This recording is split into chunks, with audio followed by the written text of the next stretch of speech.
My idea of painting has really opened in a lot of ways.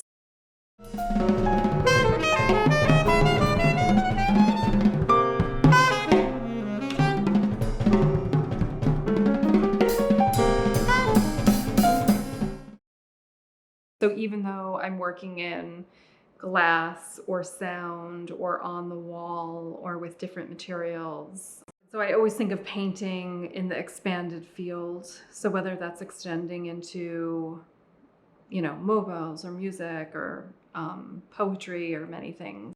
But I think of these in some ways as experimental scores. I could build them, I could work with a choreographer, a musician could play them. In some ways, they're plans. For me, architecture is like a key, something that's been the foundation of my work for a long time. I relate mostly to the systems within architecture. So, I think that's why I love living in New York. For me, those systems become metaphors for maybe perhaps more poetic manifestations of how we move around one another, how we're all connected to one another, into a wider world, into invisible worlds. The work is formal in that in the history of abstraction, it quotes like the Bauhaus or constructivism or the birth of modernism.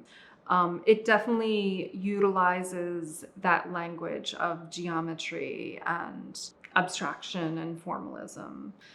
I think what interests me in those movements is this kind of utopian political impulse, that it was really not just formal.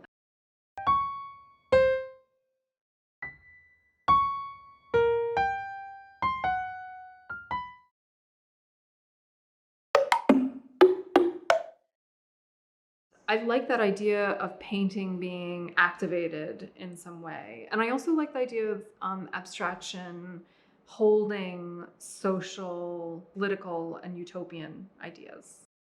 For me, this really goes back also to the history of jazz and abstraction and Stuart Davis and Mondrian and so many artists that have worked with music in a way, and abstraction and color and form. The elements in the drawings and paintings have names, and I, again, think of them sometimes as cosmologies or fictional cities or fictional maps.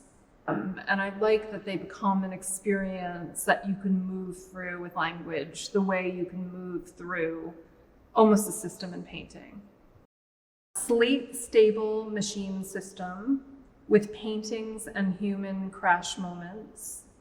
Pink schema map headquarters, and yellow collisions that break down to invisibly hidden, concealed green accidents of patterns with teal evolutionary systems, and an artificial silver life diagram of ordered experiments with orange danger classified squares and a structured live pandemic ghost map.